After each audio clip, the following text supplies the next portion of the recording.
Question number 11 के बारे में बात करते हैं। क्वेश्चन नंबर 11 में लिखा हुआ है dx upon 9x² plus 6x plus 3।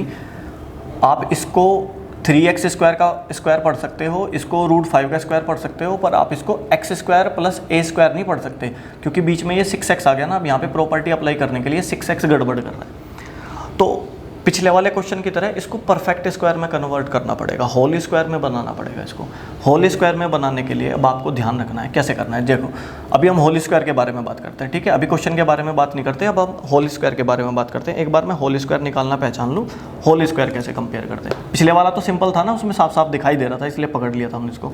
ये नहीं ऐसे पकड़ा जा रहा। देखो आपके पास लिखा हुआ है 9x², इसका मतलब ये 3x का स्क्वायर है। आपको ए तो समझ में आ गया, आपके पास ए क्या है, ए है आपके पास 3x। भाई ये फॉर्मूला इस तरीके से ब्रेक होगा ना, a² plus 2ab plus b², ऐसे कन्वर्ट करना है ताकि आप इसको a प्लस b का होल स्क्वायर लिख सको। आपको ऐसे कन्वर्ट करना है।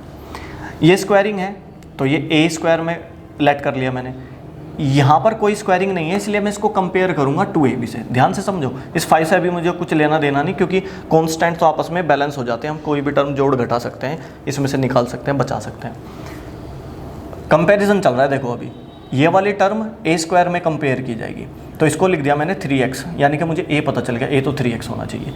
इस 9x² को आप 3x का स्क्वायर लिख सकते हैं। फिर आप आगे बढ़े 6x, यहाँ पे कोई स्क्वायरिंग नहीं है ना, इसका मतलब ये 2ab से कंपेयर होगा, ठीक है जी। ये वाली टर्म 2ab से, इसको 2ab से कंपेयर क्यों नहीं कर रहे, क्योंकि इसमें x ही नहीं है। जब मैं 2ab में a भी तो बोलूँगा, 2ab बोलते वक्त हमारे पास a भी तो होना चाहिए, तो यहाँ पर तो x है ही नहीं, a का पार्ट है ना, x है ही नहीं यहाँ पे, तो ये इसको 2ab से कंपेयर नहीं करेंगे।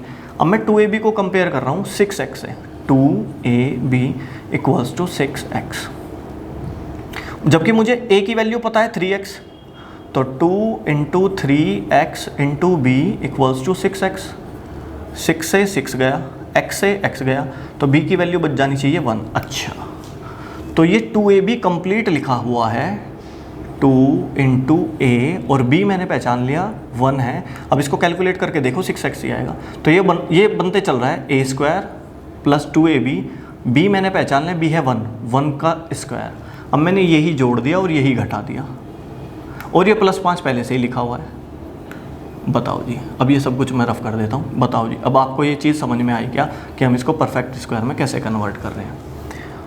क्या चल रहा है आपके पास ऊपर dx, ऐसे आपने परफेक्ट स्क्वायर में कन्वर्ट कर लिया। अब आपके पास बनेगा a² plus b² plus 2ab, यानी कि a प्लस b का होल स्क्वायर। फिर आपके पास 1 का स्क्वायर 1 ही होता है, 5 में से 1 घटा देंगे तो आपके पास 4 बचेगा, जिसको आप 2 का स्क्वायर लिख सकते हो। आपके पास dx चल रहा है, ठीक है जी। बहुत से बच्चे ये मिस्टेक कर देते हैं कि -1 का स्क्वायर तो +1 होना चाहिए। -1 का स्क्वायर ऐसे वाला +1 आएगा, पर अगर माइनस अलग लिख रहा है और स्क्वायरिंग सिर्फ 1 पे है तो ये -1 ही रहेगा।